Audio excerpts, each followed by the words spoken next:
Hello, everybody. Welcome to Sunday Sessions, our third installment, I believe, fourth installment of Sunday Sessions with the wonderful Dr. Joel Hollier. Make him feel welcome. If this is your first Sunday Sessions, and I have to confess, this is actually my first Sunday Sessions. So yeah, go easy on... Well, actually, don't go easy on Joel. I just have to pass everything on to Joel, so it actually doesn't really matter. But if you are new, these are spaces where we can bring the questions that we haven't been able to ask elsewhere and hold them safely with each other and be able to hear from an expert in the topic. And of course, today we're learning about LGBTIQA Affirmation, as you're all aware. My name's Macaulay Anagnostis. My pronouns are they, them. I am a member of Leichhardt here, and I'll be your MC / Joel's Inquisitor for the next hour and a half or so. While we are getting started, I'd like to acknowledge that we are on Gadigal Wangal country and that sovereignty was never ceded or extinguished. I'd like to pay my respect to elders past and present and acknowledge that First Peoples had encountered the Creator God before the arrival of colonisers. Some housekeeping to kick off the day. If you need the bathroom, you can go out the front, up this side of the church and up the stairs to Martin Hall. Or if stairs, which is the hall that just immediately up the steps, and the bathrooms are just inside the door. Or if stairs are an issue for you, there is a way around the side of Epworth House. So maybe if anyone is within some sort of leadership on a council or pastoral care in ministry, have a look around, tap one of those people on the shoulder, and they can guide you up there. Snacks are available. If you get hungry, feel free to jump up and grab something to eat. Make yourself comfortable in the space. And the other thing just to note is that this session is being recorded. I think only Joel and I will be on camera, but if you're asking a question, just keep in mind that what you say will be recorded. Finally, before I hand over to Joel, just want to acknowledge that today is maybe a bit different to the previous sessions in that we're not talking about an abstract theological concept, we are talking about people. And so just to bear that in mind, in this space, we're pretty good at that, and I'm sure everyone here today is aware of that. But just because there are some people who I don't know or might be new to this space, just bear that in mind when you're asking questions. And if there is something that you think might potentially be hurtful, then we can answer that in another. Just think if this is the right setting in which to have it answered, I guess, if a public space is the right space for that. And if you think maybe it's not, then come talk to Joel after, or grab me, or grab Radhika and Adrian, and we can point you towards some resources so that you can still explore that, but do it in a way that's safer for everybody in the space. Now, I'll hand over to you, Joel. Would you like to start by introducing yourself? Who is Dr. Joel Hollier? Hello. It's lovely to be here. I haven't been here in a while, and it's so nice to come back. Who am I? That is a hard question. I'm married to Thomas, who is wonderful, and we have a sausage dog called Hank, who is a jerk. He is, he's a terrible dog. Adorable and loves cuddles, but if you haven't met him yet, he will bite your ankles. That's just step one, and then you give him treats, and then he'll love you. So we talk about him often in our church, and if ever it gets mentioned, it's like, who has Hank bitten? And kind of the third of the church's hands come up. So, speaking of, I pastor New City Church, which is a newish church in Glebe, LGBTIQA Affirming. We started it during lockdown. You might remember that season. So we started that, and it's just a nice little space. And so I do that one day a week, and then through the rest of the week I work at a university. My title is Research Fellow.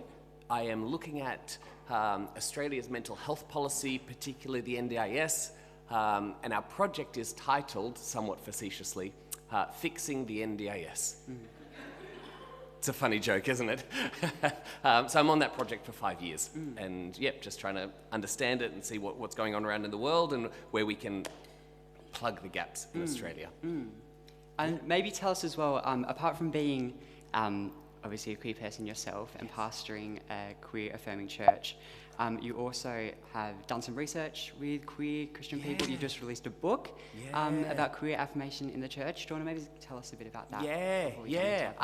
I guess they say don't do a PhD too close to home. And I see why. Like it makes sense. So I did my PhD looking at, it started out as wanting to create pastoral frameworks for pastors for how to work with LGBTIQA plus communities. I had come from a really conservative space. I was a pastor in Sydney Anglican Diocese, which is very conservative.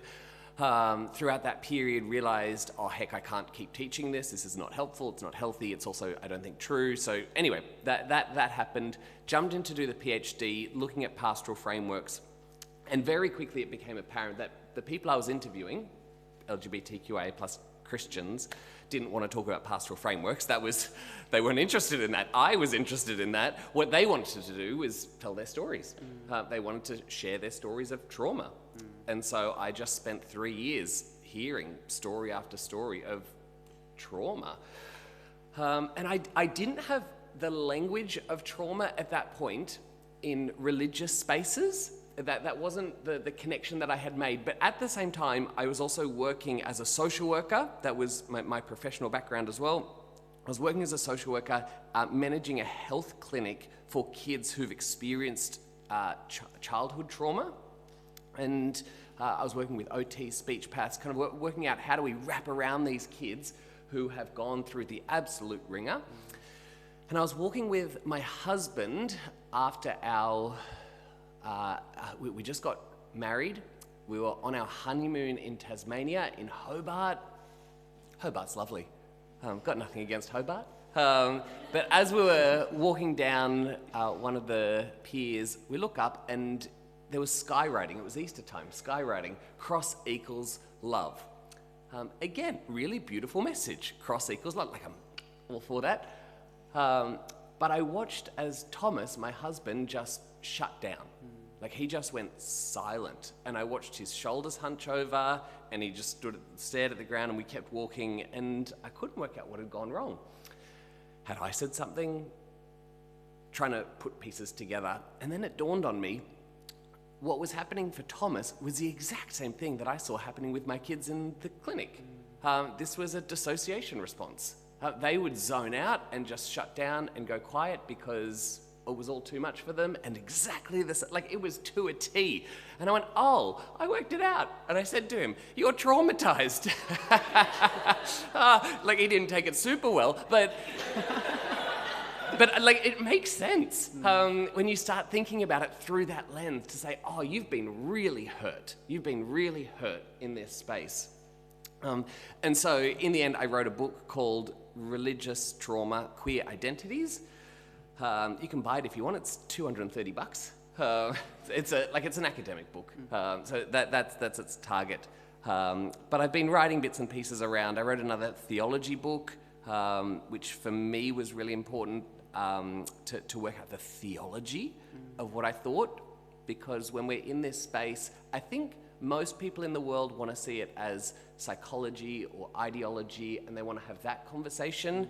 But when it comes to the church, we need to talk theology. And you can debate whether theology or ideology come first in people's development and how they think about this space, but theology is important. So anyway, that's kind of some of the writing I've been doing around this, which I really enjoy. Yeah, thank you. Well, our first question actually, of the ones that were sent in earlier, and after we get through those, we'll hand to the floor. But our first question is, what is queer theology?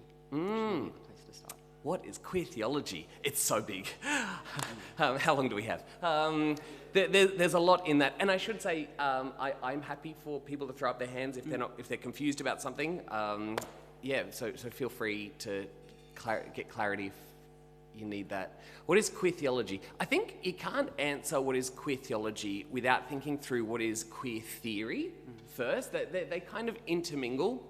And I think we'll get to some queer theory as well in a little bit. But really, what started a long, long time ago, a guy called Alfred Kinsey in the 40s, so, rewind 90 plus years, 80 plus years. Alfred Kinsey, he came up with this radical idea, which up to this point in history, almost no one had said. Have people read Kinsey's stuff or come across Kinsey? He invented the Kinsey scale, which is a bit of a outdated psychological concept, but people still use it. Alfred Kinsey, he came up with this radical idea after doing surveys and interviewing thousands of people. He said some people are attracted to people of the same sex. Some people are attracted to people of the opposite sex or gender. And some people are somewhere in between. And that was it. Like that was his radical idea. That was remarkable at the time. He came up with the figure of 10%, which is often still quoted now. That figure, it's fluctuated across history because Alfred Kinsey's subjects were all prison inmates. And yeah, welcome to the 40s. And so there was the obvious critique of, if you're in prison, and you say, have you had sex with men, the population is going to look different because it's a male prison in the 40s. And so anyway, there were all sorts of methodological issues with his studies. But what he discovered rang true. And for the first time, people were able to say, this isn't just a behavioral thing. This isn't just an abhorrent action. This is something that people feel inside of themselves and feel that it's innate. So that was a big shift, and it took decades and decades for that to really hit home with people. You enter into the 60s, 70s, 80s, feminism starts to rise. You can't have queer theology, queer theory without feminism. The grounding was laid there, 100%. And feminism came along and said, there's something to do with gender here and power that we need to critique. And in a lot of ways, queer folk rode those coattails and said, yeah, there is something to do with sexuality here as well, and gender, that we need to critique. There is the norm, and then there's us. And we don't feel deviant. Like, we don't feel like abominations. Maybe we are. Like, sure, maybe, like, humility there, but it doesn't feel like it. And so all of that was happening, and the church needed a response. The church needed some sort of response to that. And so then you start having queer theology start to emerge.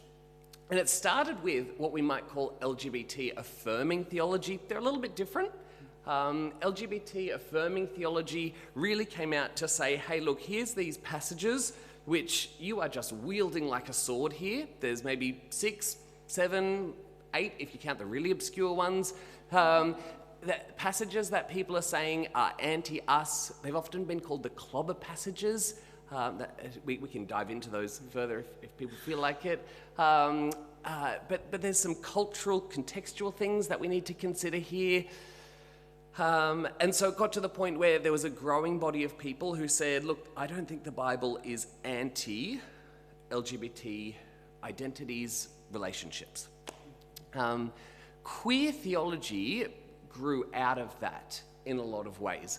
And some of the key ideas around queer theology are so beautiful. And you probably, particularly if you're at this church, you probably use these ideas a lot and may not realize that they come from queer theology. But something like breaking down binaries, that was really a key idea that queer theology has pushed hard.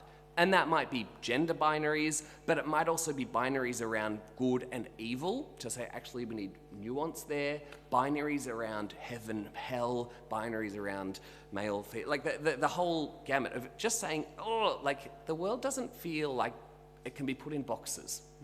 We need something bigger. So that's a big part of queer theology. Another big part of queer theology stems from intersectionality. as a concept. Intersectionality says you might be, well, for me, I am a white person, I am a cisgender person, and I am a gay person. I'm also a dog owner. They are some of my many identities. Intersectionality says all of those identities, they intersect at different points. And so one of the examples that's often thrown around is in the States, the population that is most likely to experience violence is transgender black women. And that is, there are intersecting identities there.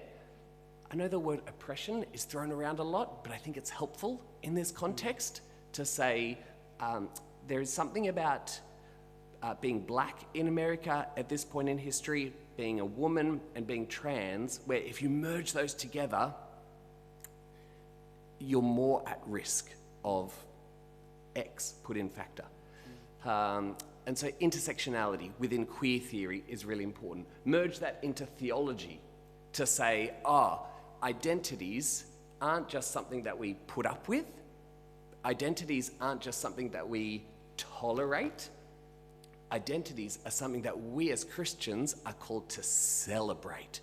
And so your gender, your sexuality, your race, your ethnic history, all of that, when you come through these doors at this church, I am wholeheartedly going to say Jesus celebrates those. And Jesus celebrates them in all of their unique nuance. So that's a big part of what queer theology has tried to push throughout the years, which I really love. Thank you. Yeah. Someone has asked, maybe we should go back to, not to a clobber passage, but to go back to some of the way that we approach the Bible with a lens of queer theology. Someone said that they would love a rigorous analysis of biblical passages on homosexuality or the relationship between men and women, like Ephesians 5, from a progressive egalitarian perspective. It's Such a good question. A big task. Yes. No, big task, but really valid. And maybe we can break it down perhaps into different bits. Because I think they've hit the nail on the head there. They've used Ephesians 5 as the example. Ephesians 5 doesn't mention LGBTIQA plus identities. It just mentions women submitting to men. That's what's spoken about in Ephesians 5. It feels yuck, doesn't it? Just like, I don't even like saying it. Wives, submit to your husband. Women, submit to men. Now, I come from a really progressive lens these days. I didn't always. I was really conservative, waved that banner hard, and judged the progressives. Like it was that old slippery slope argument, and here I am, like sliding for my life. But I think what I realized was theology is huge. Like theology is mind-bogglingly big. And when we talk theology, we're talking the God of the universe, cosmic creator, sustainer. And within that theology, like we have our theology of salvation, we have our theology of church, ecclesiology, we have our theology of end times, we have our theology of the creation. Like we have all these big theologies. And then within that, somewhere, we have our theology of humanity, which is anthropology. And within that, we've got our theology of gender.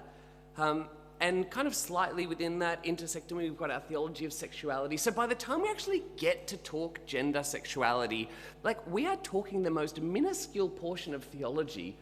And all of a sudden, there's this pearl clutching that goes on. And there's these lines that get drawn. And people are very quick to say, well, you're not a Christian. And I want to say, well, I'm not your type of Christian. But Jesus is my Jesus. You don't have an exclusive right on that. So I always want to caveat this to say, I used to talk about gender and sexuality and complementarity is the idea that we're talking about here. For a long time, after I stepped out of conservative spaces, I felt the need to really fight and be like, no, I'm right on this. I have to be right. These days I hold it much more gently, I think. Not to say I don't think I'm right, I think I'm right. But I'm willing to say, okay, maybe I am wrong, but I actually don't think it matters. I actually don't think that God, in all of God's glory, is looking at us and being like, you don't believe that wives need to submit to men? Ooh, awkward. Like, I don't think that that is high on God's agenda. It features moderately prominently in the New Testament, because in the world that the New Testament was written, the patriarchal norms were so deeply embedded. They were the be-all and end-all of how to exist in the world. And so maybe if we talk about just gender complementarity for a moment, and then if we want to talk about sexuality, we can talk about that as well. But gender complementarity, if you look in Ephesians 5, it starts by saying, wives, submit to each other out of love. Submit to each other out of love. And then it goes on to talk about how to mutually submit to one another. Now, I railed at this word submission, but these days I find a lot of beauty in the idea of me saying, I want to honor you in all that you are. That is me submitting to you.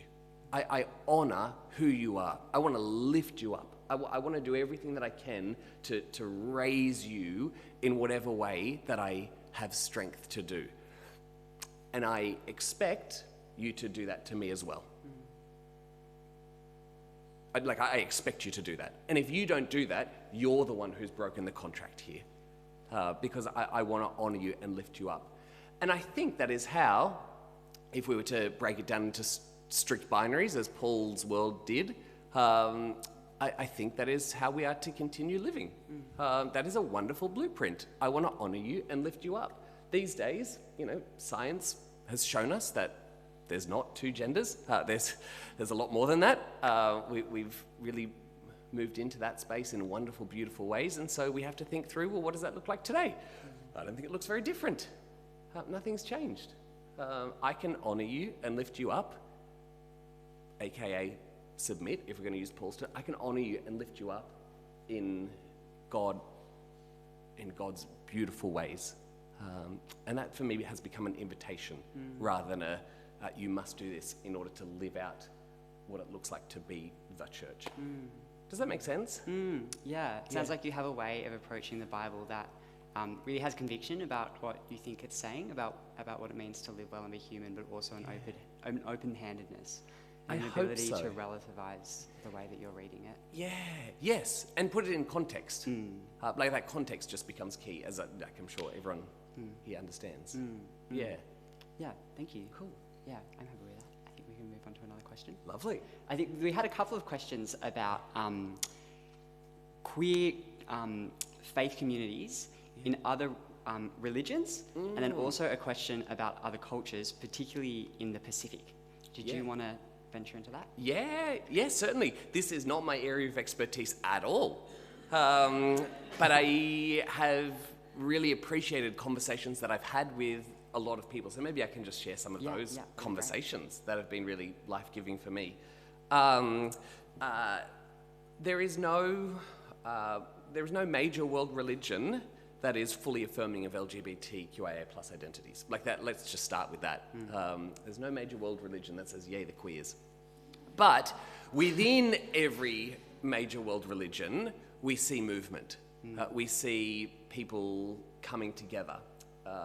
So Western Sydney has a queer Muslim collective that's really beautiful, so that's starting to grow, and that is true no matter what religion you look at. So for me, my tradition has been in the Christian tradition. The way we read the Bible is very different to the way that the Quran is read, which is very different to how Jewish people handle the Hebrew scriptures as well. And so each tradition is wrestling with how to step into the modern world. Now, I should add to this. When I say modern world, we're really talking Western contexts for the most part. Colonization really screwed us over. No brainer there. It screwed most of the world over because so many cultures who experienced the impact of colonization held onto the anti-LGBTQIA plus rhetoric, and that became really embedded into their cultural milieu. And that perhaps shifts us to thinking through the Pacific. I had it was such an honor. I've been working alongside Professor Georgi Ravullo. If you haven't come across his work, go find it. He is Professor of Social Work at the University of Sydney, and he's a Pacifica by just brilliant thinker who critically engages with how to have these conversations. So I can't speak of him highly enough. I had the honor of joining him on a project across the Pacific looking at LGBTQIA plus experiences. And one of the things that just kept coming back was this collision that we were experiencing because we were writing for an academic audience at the University of Sydney. So it needed to go through ethics in a specific way. It needed to be written in a specific way. The audience, largely white folk, educated folk, but that's not how people in the Pacific thought through gender and sexuality. So there was this collision that we kept coming across. For example, many of the Fa'afafina or the Vakasalewa, they don't identify as transgender. That's a white person's term. It's the wrong word to use. Some do, but many didn't. And so we had to work out, well, what's the difference here? And one of the things that we kept being told over and over again was, in the West, you want to slap labels on everyone. And it's true. Like we have this, it feels almost innate, but it's not, it's cultural. We have this tendency to want to put you in a box, to work out, okay, well, what are the boundaries that I can put around you? Because once I've worked out these boundaries, then I can understand how to relate to you. That's a very foreign concept. And so one of the things we had to be careful was to not impose that on the writing that we were doing. As we listened to people, one of the things that came up was people may not have felt comfortable identifying as gay, but they may have felt comfortable describing themselves as a man who has sex with men, for example. Because it's not a label that is slapped on, it's a descriptive term. So one of the things that I learned very quickly on this project was this sense of humility to say, okay, I just don't know what's going on here. Like, this isn't my world, but what I can see is extraordinarily beautiful. And I want to be a part of this. What was heartbreaking over and over again was the impact of colonization across the region, and the power that the church has in many different spaces. Tuvalu, the church led the Pride March, which is wonderful. I thought that was just the most beautiful thing. But in most spaces, what's happening is a resurgence of traditional spiritualities, and along with that comes a resurgence of historic pre-colonization understandings of gender and sexuality, which were much more fluid prior to when Western folk arrived. So that for me was a snapshot of, oh wow, this is a sense of difference that I want to celebrate.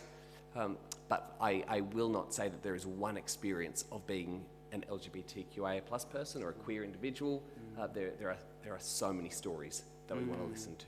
I don't know if that answered the question. Yeah, that's an amazing insight. Yeah, I feel like we, as queer people, something we always are constantly coming up against is the way that our language is so limited, and the way that we are so constrained by language. Yeah. That's really interesting to hear, that the way that cross-culturally that works too, that so much of the language that we use just does not apply in other contexts, and can actually be a limiting thing for people in other contexts. And if you're in the queer community for half a minute, you'll realise that it can be really racist and really white. Like that's a large part of Sydney's queer culture. And so spending time in this space has just been so refreshing to be like, oh, there is something so much more beautiful that I want to see and be a part of as well. Yeah, that was nice. Thank you. Yeah. You mentioned earlier about some of the insights from queer theology that have maybe come into our vocabulary more broadly in the church. I was wondering if you can touch more on insights from queer theology and queer theory, and what they can mean for cishet people, if they can mean something for people who aren't queer. Yes, yeah, we have things. Like this, well, we've thought of stuff. One of the things that struck me as I interviewed people for my PhD, but then again, just as I hang around more and more queer people of faith, one of the things that comes up over and over again is this phrase, and as soon as I say it, you'll start hearing it all over the place, and it will largely be from queer people. God is far bigger than I expected. I did not expect that to be a phrase that came out over and over again. God is far bigger than I could possibly have imagined. And I think, here's my hunch, people who have been pushed to the margins, or people who have experienced being on the margins, they have to hold on to God.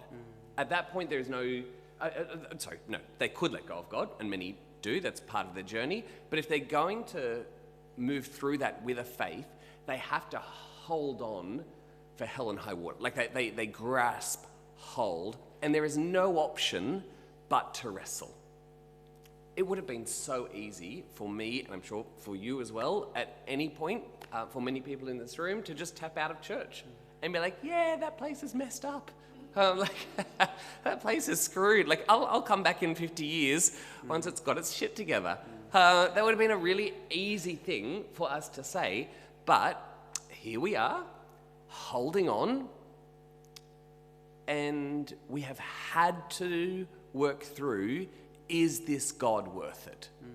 Is this God actually worth me holding on as I'm being shot at, as I'm being booted out of spaces, as I'm losing my friends, as my extended family on one side hasn't spoken to me in years? They came up to, side note, here we go. At my grandfather's funeral a couple of years ago, half my family just did not speak to my husband. It was just, and I'm there thinking, is it worth me still saying that I follow the same God as you? Because this gap between us is so big.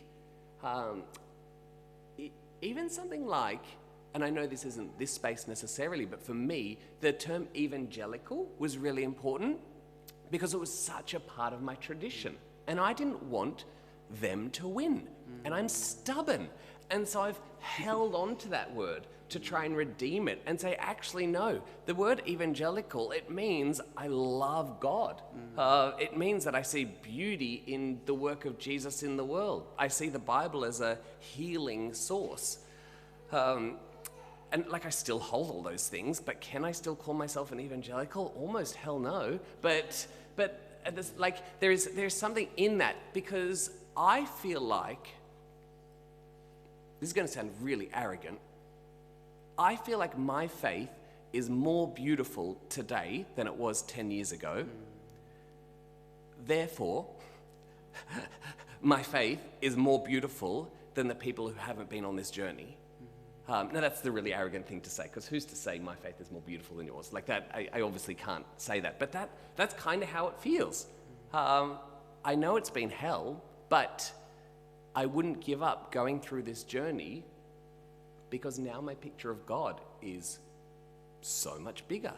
It's such a deeper embrace. I think God's love is far more fundamental, far more foundational than I thought it was. My world is more colourful. My understanding of the work of the Spirit is so much more encompassing.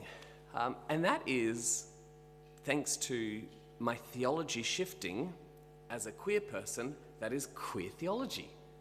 So I don't know, if the world wants to hear that as a gift, then that is a gift that I think queer theology has for the broader church. To say, you think your God's big?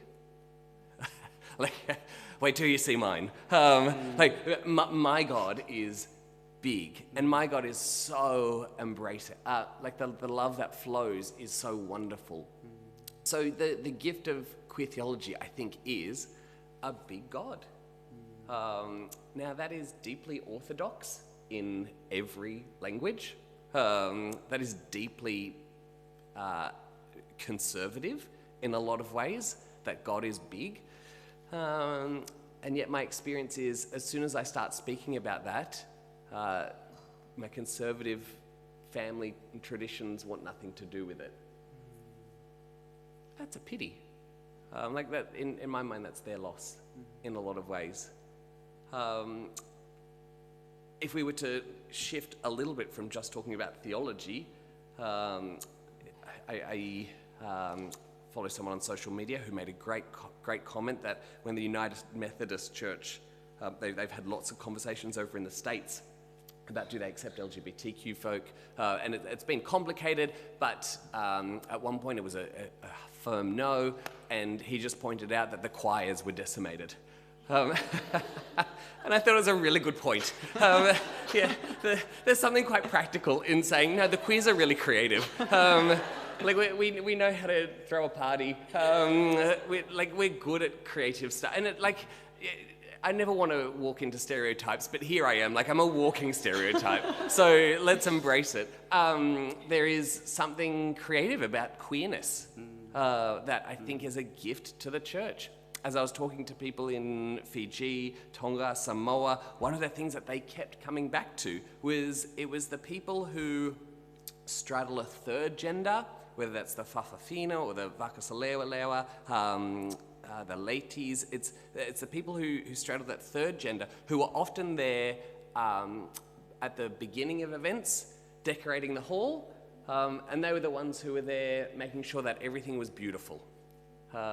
And that to them was the gift that they gave to their families. And I just thought, yeah, that like you could see that as hard grind, like, oh, why are we in this position? Or you could see this as, damn, we're good at this. And I think it's true in the church as well. We have a really small church at New City Church, but our music is on point. And I really celebrate that because, anyway, that's a bit of a side note. I don't know, does that answer your question? Wow, yeah, that was wonderful. Yeah. Thank you. Yep. Yeah, very insightful. Well, we're going to hand over now to the questions that you have. Rads has a roving mic, so if you have something to ask, throw up your hand and we will point to you.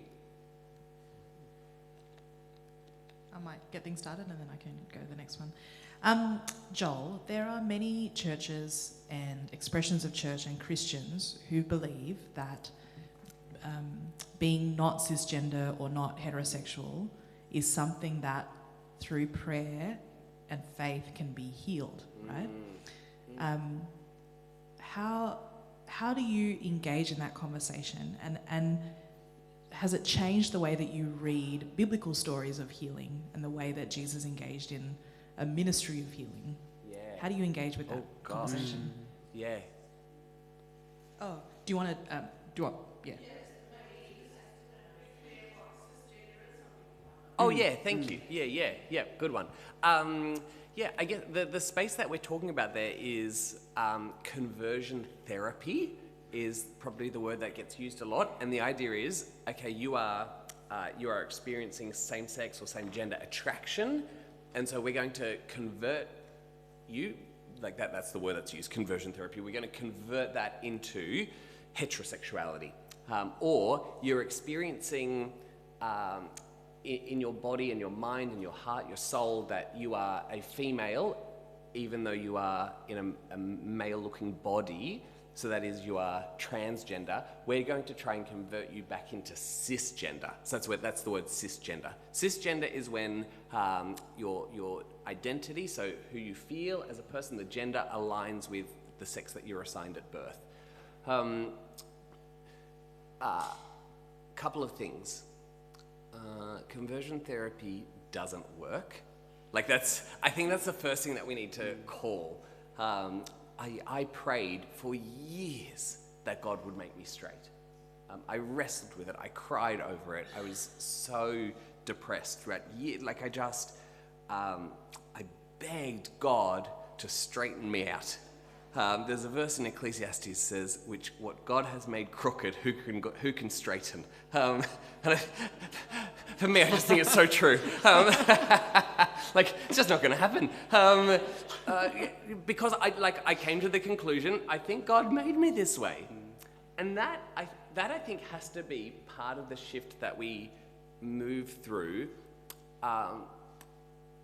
There's a few different ways that you could understand somebody having same-sex attraction or gender dysphoria or feeling like they need to shift their gender in some way. There's a few different ways that people have thought about that. One way that a lot of people speak about it within conservative spaces is through a disability lens, and that just opens up all sorts of other problematic concepts. Words around brokenness are so unhelpful, both in disability and in gender and sexuality. Like, it's just, they're these words that are really loaded, and for some people work, but for a lot of people don't. And so when they're imposed, it becomes toxic.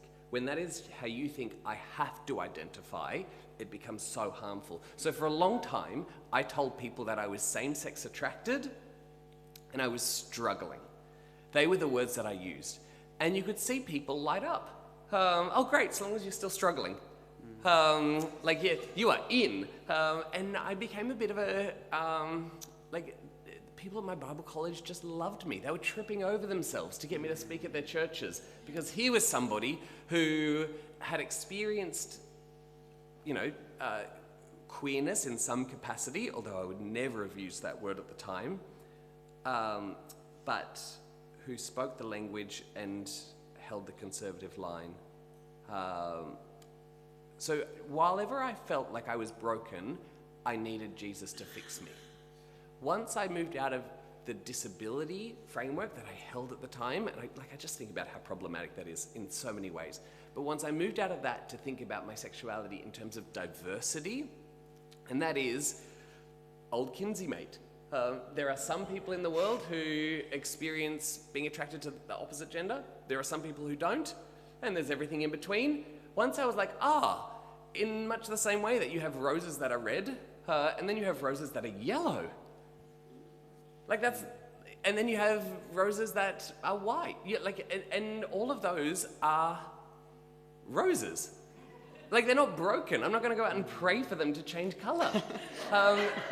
Once I realised that, I was able to say, I don't need to be fixed. The whole premise is undermined. And then I could actually celebrate it. And it's not something that I feel like I need to change in myself. So much of the damage that we have seen throughout history has been pseudoscience, pseudopsychology, wrapped up in theology. But you gift wrap a turd, it's still a turd. When you put a bow on something that is so toxic to say, you're not good enough, Jesus needs to fix you, and you have no hope of ever being fixed, that is a death sentence. That is deliberate use of those words. It's so harmful. And so, any whiff of attempts at conversion, I run the other direction and invite you to join me. Just don't go there, is my hunch. Yeah. Does that answer that question? Yeah. So then do you struggle then with how Jesus healed, as is described in Scripture? Yeah, I struggle with how Jesus healed. There are a few elements in there. When the assumption was that in order to be part of God's kingdom, you need to have an able body or an able mind or an able sexuality or an able gender. That is just boundary marking through and through. And I think there are elements within the Gospels where I want to question Jesus and be like, did you get permission from that person to heal that person? Did that person want to be healed? And that's where I just have to live in mystery to say, I don't know that person's heart. I don't know Jesus' heart at that point. But I do know that in order to call myself a child God, deeply beloved and fully embraced in every way, I don't have to fit a mold. That is not how Jesus worked. That is not how I want to work in the modern day. Yeah. Yeah. Would anyone else like to ask a question?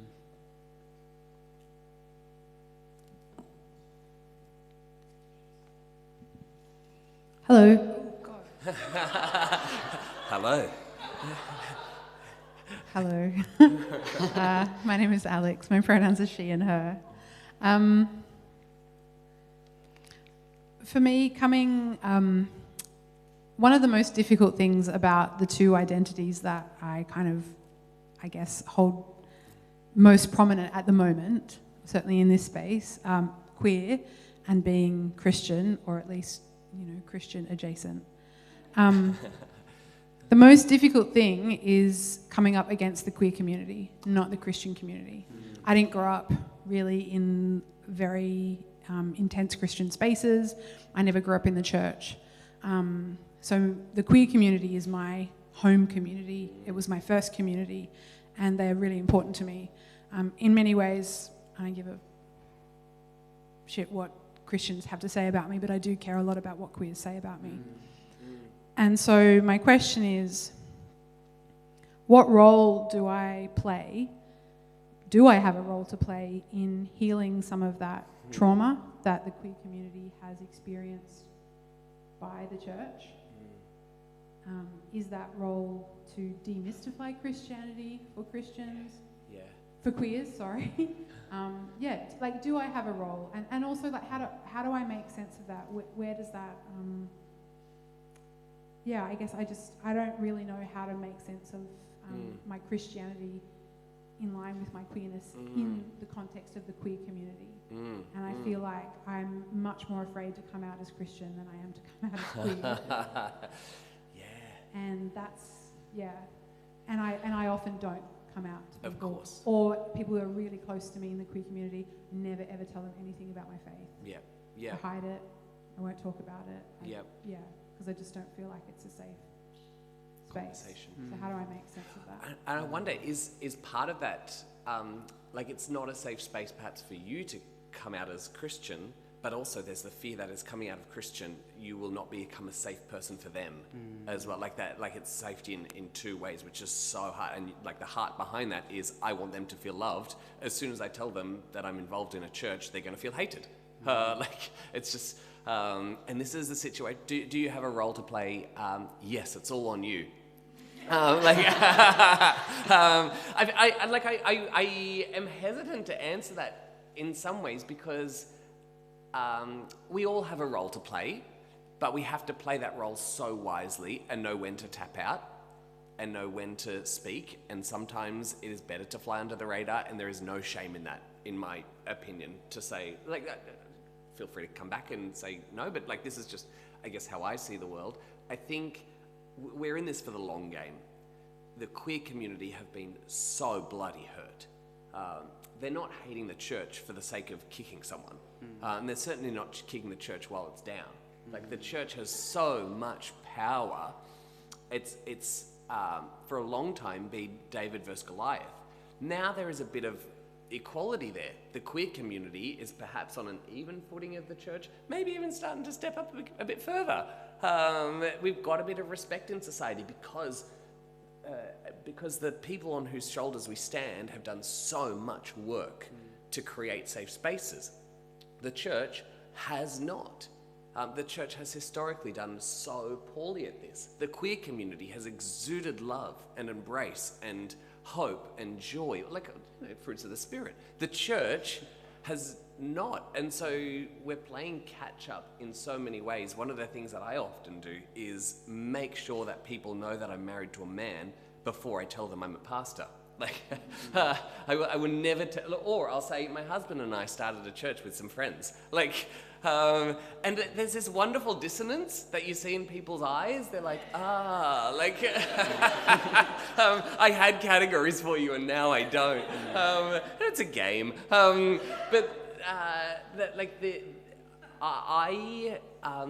I feel as though, and I can't escape this feeling, queer Christians, queer people of faith in many different religions, have such an important role in healing the hurts that are deep within society at the moment. Like, I think we have a vital role to play.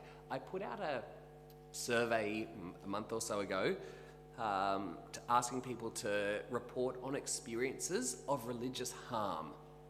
It's quite an under-researched area. Experiences of religious harm. Now, for context, usually when you put out a survey like that, you have to add, and we'll give you $20. Please fill out our surveys. And I was sitting with my colleagues at work just watching responses roll in. And within a few hundred days, we had 450 responses. A few days, we had 450 responses.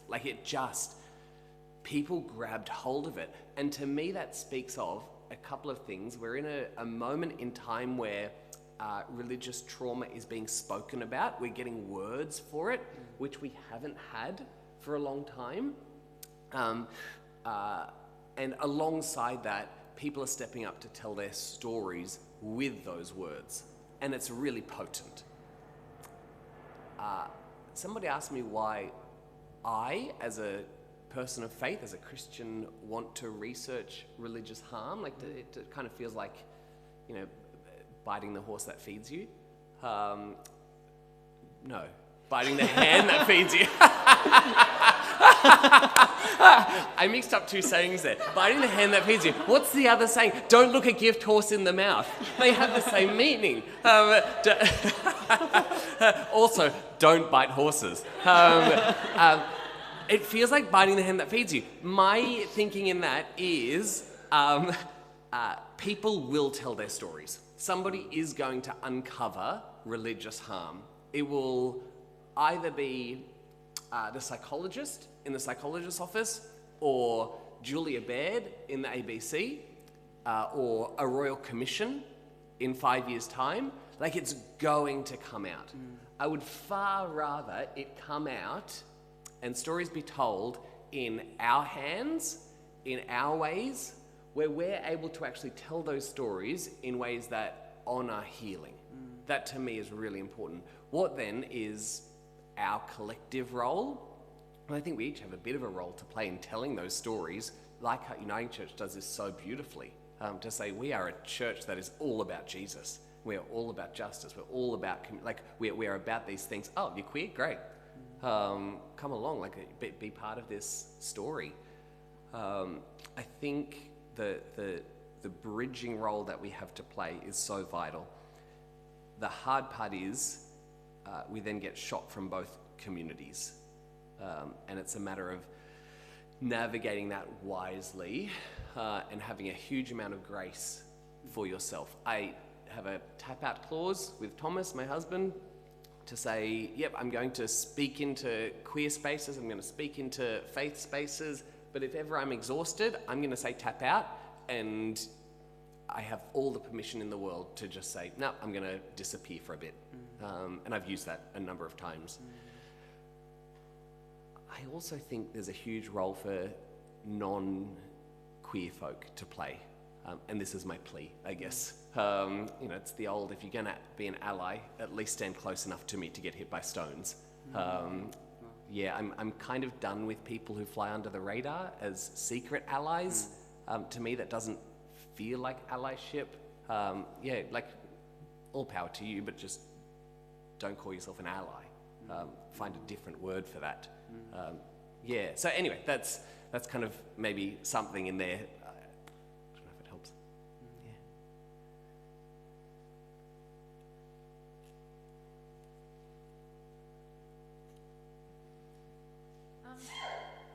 Bless you. So much blessing. I just had a question about, I guess, the pitch from maybe the more conservative side of the church is that people who are not heterosexual or not cisgender and are Christians are somehow some new fandangled kind of trend that we have to catch up to, that we're caving to postmodern Marxist culture or whatever. Yeah. I guess two-parter, what would you say with that? what would you say to that? And anticipating the response, do you have any like favorite historical Christian queers? Yeah, good question. Good question. Theology has always moved forward, and part of my tradition is Protestantism, and a saying from the Protestant Reformation is reformed and always reforming, and I think that's just part of the DNA of Protestant churches, to the point where once upon a time, thinking that the sun didn't revolve around the earth, like that was new and fandangled. Like that was such a novel concept, to the point where people lost their lives over it. Thinking that the Pope was not in charge was new and fandangled. But a good number of Christians eventually kind of agreed. And the rest is history. I have a feeling that at some point in time we'll look back and be like, oh yeah, in the same way that we think slavery wasn't a good idea, but the church defended that in many fronts. We'll look back and be like, oh yeah, there was a time when Christians thought that gay people had to be celibate and transgender folk had to suffer. What a strange quirk of history. Like, I hope that we will get to that point where, and like, I think that we will. I am the eternal optimist, and I also have a big picture of the Holy Spirit. So for me, like, the way that the universe is moving towards, it's Martin Luther King's, the arc of the moral universe is long, but it bends towards justice. I think it also is true of shalom. Like, we are working towards that. Do I have a favourite queer Christian person of history? I've never thought about that question. I'll take that one on notice. There's got to be, there would be so many. And if you've come across Karen Pack's research, she does some brilliant work in this space. So I'm going to hospital pass to the historian. Yeah, good question. I feel like a great way to sniff out the queers in Christian history is in Christian art. Oh, yeah. So, like, very, very camp angels. some depictions of Naomi and Ruth, and there is something going on. We had a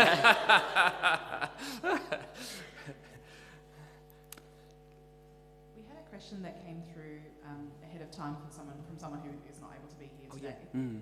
It's a tricky one. Polyamory, ... question mark? Like, is there a space for that, do you think, in the church? Yeah, good question. I am so vanilla. Like for me and my husband Thomas, monogamy is a beautiful thing, and so we thrive in that. I'll be honest, I don't think I've thought about this one enough, so I don't feel like I'm equipped to say in this sort of context what that looks like. What I am committed to is, I think, each church having their own conversation about that. And I think that conversation has to be had. It's not the sort of thing that you can throw your hands up and say, the Bible says. The Bible is replete with different iterations of marriage. I am not on board with the Bible's version of polyamory, which is more polygamy, which is really gendered and hierarchical. So, if that's the case, I'm like, hell no, let's not go back there. But there are conversations that need to be had around, well, what does this look like in modern context?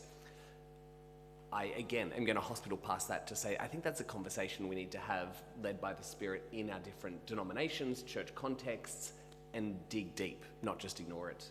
That's my hunch. Yeah, that's probably not a very satisfying answer, but that's all I've got. Start of a conversation. It's the start, yeah, yes.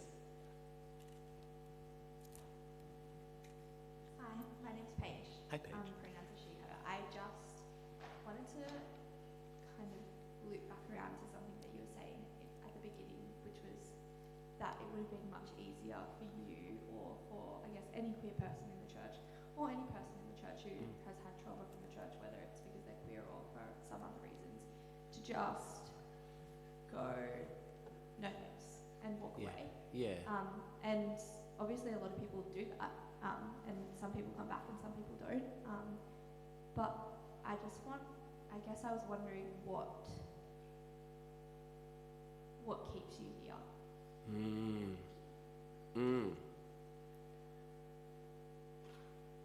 I'm really stubborn. Like, I'm learning that as I go through. What keeps me here? There is an element, like I know I say it in jest that I'm stubborn. There is an element, to be honest, of me saying they can't win. Like I just don't want that to. I'm not going to fold. And so if you say I'm not a Christian, I'll tell you I'm a Christian more than you are. Like it's them's fighting words kind of way of looking at the world. But like beneath that, there is such a depth of Christian spirituality, and one of the things that I've appreciated in recent years is moving from that really apologetic way of reading the Bible to moving into what might be called a more mystical way of sitting with the Bible, sitting with it in curiosity, recognizing that there is wisdom that I will never be able to understand, there is majesty that I'll never grasp, there is beauty that I'll never get, but I can start to get glimmers of it. And so for me, I think there is so much beauty in the Christian tradition.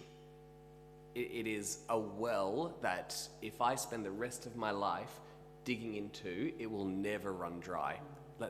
Just to take Jesus' words. I think that there is just so, and I've experienced that more and more as I've gone through the past few years. And so as much as, I said earlier, I've held on for dear life, another part of me has just said, why would I give this up? There's too much goodness in here. There is so much wonder that I want to keep experiencing. And maybe that will run out one day. Maybe I will get to the point where I'm like, oh, this is too hard. I need to, I don't know what that journey will be. But at the moment, as somebody who wants to chase awe, I feel like I'm finding it in Christianity, which is a nice place to be. I don't know if that answers your question, Paige, but it's keeping me there. Can I do a follow-up on that? I know it's a lot of me. We'll share. You're staying within the body of Christ.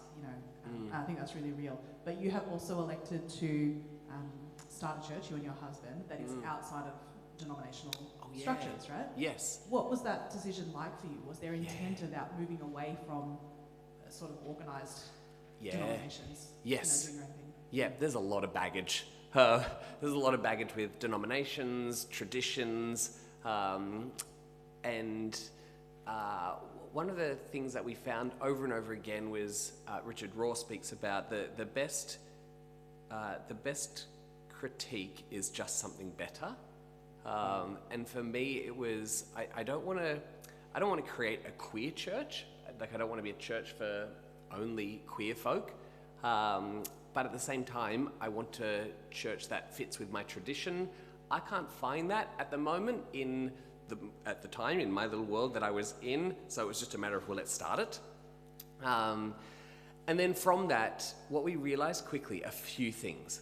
One is a lot of people, and this is probably not a surprise, but it's not healthy, a lot of people in Sydney conservative worlds have been poisoned against the Uniting Church.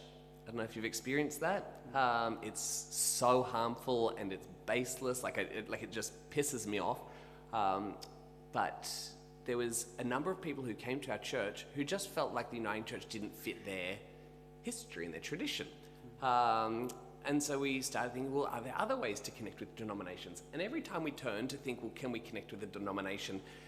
A group of people in the congregation were like, hell no. It was really interesting. And so we had to think through, how do we do accountability well? How do we do governance well? And I'm moving in my own journey towards really appreciating a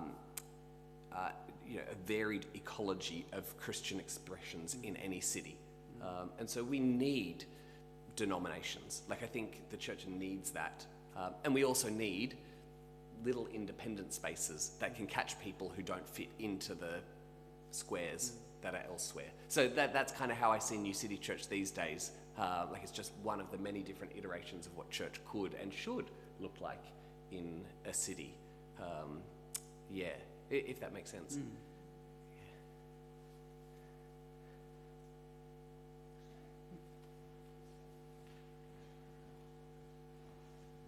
Hi, asking for a friend actually. It's about what do we do about the clobbering passages about sexuality? Specifically, as my friend asked, about like Romans 1:27, like the concept of man sleep with man. Like, what do we do with that? Yeah, good question. I wrote a book on this for my parents to read. Like, it was, when I came out, I was like, you deserve an explanation. And so I started just writing. It was kind of my own therapy, and I'd give them chapter after chapter. As I wrote that, and it really just went through the clobber passages. As I wrote that, I watched my parents flip their theology and change their minds entirely. And some of you know my parents. They are the most wonderful people on planet Earth. They're just so lovely. So I spent years wrestling with those 6 passages that are ostensibly anti-gay. They're not anti-lesbian. Lesbianism isn't mentioned anywhere in the Bible, except for Romans, but even then there's a question mark over it. And they're certainly not anti-trans. I think making an anti-trans argument in the Bible is next to impossible. Like, it just doesn't exist. You're arguing from silence at best. So then those clobber passages, I have to put them in context. So, for example, in Corinthians, in the same book, Paul is writing, says that men who have sex with men will not inherit the kingdom of God. In the same book, he speaks about women must remain silent at church because that is the order of things, and all churches do this. This is an order from the Lord. Like, you can't have women speaking at church, and I don't mean like up the front even. I just mean speaking. Paul is really clear. If women have questions, they ask their husbands at home. You can't have women be allowed to speak in church and read that other passage in Corinthians and not apply the same lens. You have to apply the same lens to both. When you apply that same lens, context matters. All of a sudden, those clobber passages very easily come crumbling down. Like, it really doesn't take much to say, in the first century, when Paul was writing the book of Romans, he did not have any iteration of same-sex sexual activity which was equal, consensual, loving, honouring of the other person, submitting, that word that we spoke about, that honouring of the other person in a way that dignified them before God, before others. No, what he had was rape, pedophilia, power control, like that. And so he looked at that and he said, yeah, don't do it. And I agree. Like, I agree with Paul. The other mindset, particularly in Romans chapter 1, and you'll see it through there. There's this theme of excessive lust, especially in Romans chapter 1. And you get the feeling that, Paul thinks that people who are having sex with people of the same gender, they're doing that because they're just so consumed with lust that they have to do that. And that fits really neatly into the Greco-Roman understanding of sexuality, which was, you have such a high libido, you can't do it enough with the other gender, you have to move on to the same gender. That was how they viewed sexuality. Not true. Like, let's just be really clear. We've since worked out that isn't how same-sex sexual desire works, but that was Paul's understanding. And so as soon as we apply some of those little bits of context, we realize, when I look at Romans, when I look at Corinthians, Timothy, Leviticus, it's not speaking about my marriage to Thomas. Like, I just cannot see my marriage to Thomas in those passages. It baffles me that anyone could. For me, how do I deal with those clobber passages? I can joke about it now and say context, but for me it was years of wrestling and reading and prayerfully going over the text over and over and trying to work out what the hell do I do with this Greek word. Now I've got to the point where I can say, it's context, but behind that, I want to commend to you, if this is your journey, doing some of that work and finding hope in that, perhaps.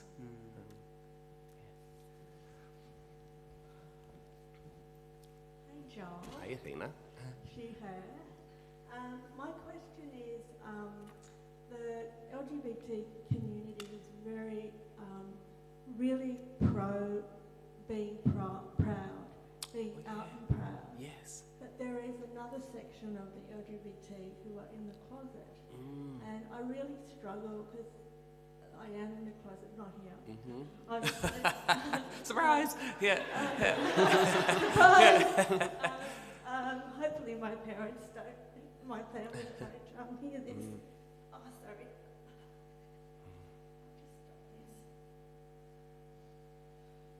So where does the LGBT in the closet, where do they belong within the big, with the pride movement and the being out and proud? Because I feel like there's a real right for, like, it's okay to be in the closet. There's a time and a place to be in the closet. But I guess that sometimes I feel guilty that I'm not out. And a lot of the communities make me feel that. And so, do you have anything to say about that? That's rubbish, isn't it? That a community would make you feel shame. Like, it's bizarre. It's exactly what the church has done. And let's not replicate that in the queer community.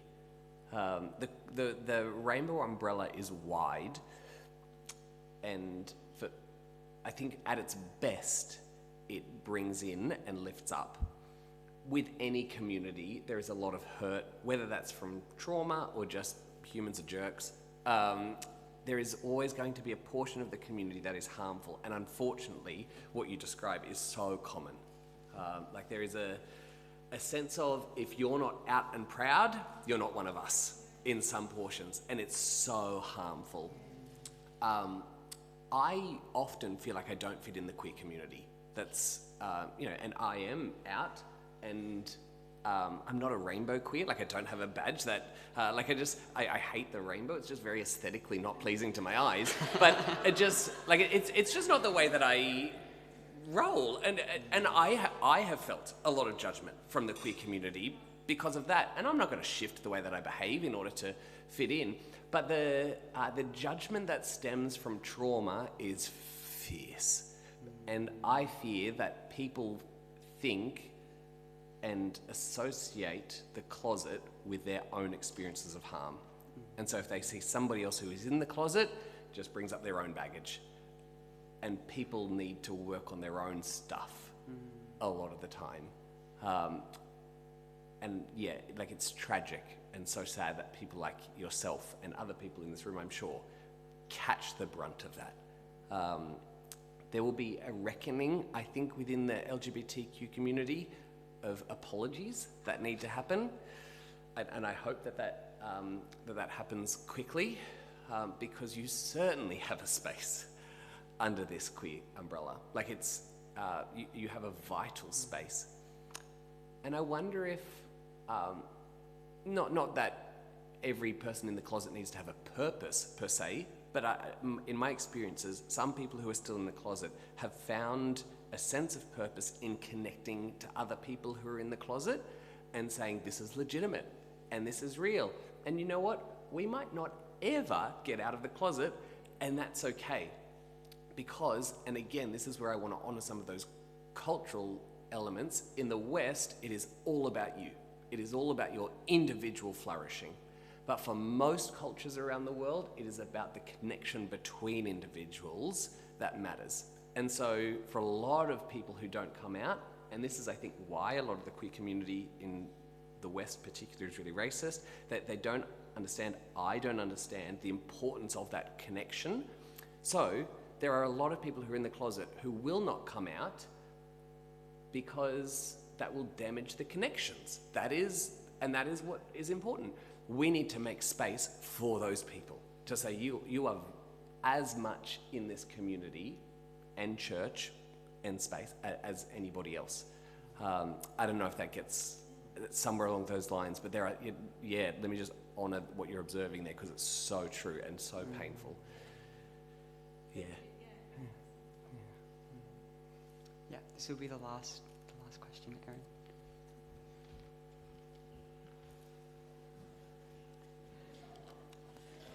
No pressure. Hi, Joel, Erin, she, Hi, her. Erin. Just wanted to share a quick reflection before my question that prompted Athena. It made me imagine kind of like if anyone's seen the Wes Anderson Fantastic Mr. Fox film, this kind of network of tunnels between each other's closets would be a really beautiful thing to hold, that we are still in community with one another, even if that front door isn't open, I think. So much love for you, Athena. Thanks for asking. There's, for very good reason, a lot of heaviness in what we speak of on this topic and in who we are, which is absurd to me, I think, when it's just who we are. Like, I find that really hard sometimes. So, Joel, I was wondering, to finish, can you share where you find the lightness in who you are and where the joy and hope of being a queer person of faith is for you as well? Yeah, thank you. Where do I find the joy in who I am? It took a long time to find that joy.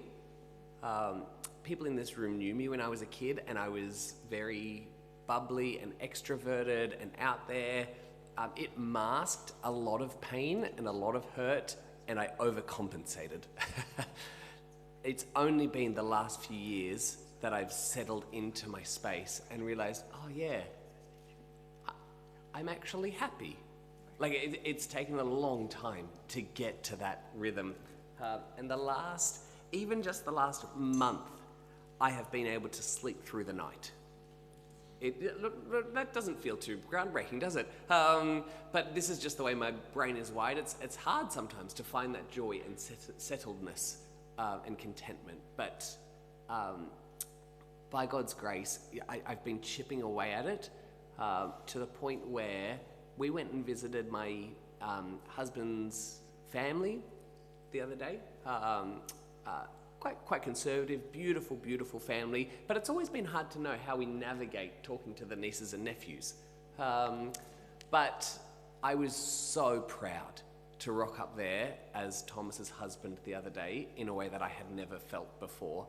And I was able to rock up into that space and be called uncle and receive it without a question mark. And it was so refreshing. And those kids think that we are the coolest uncles. And for me, there's a lot of joy in that. It's normal, like it's normalcy, but also it's kind of because I'm gay that I'm cool. And I never thought I would experience being cool, but here we are.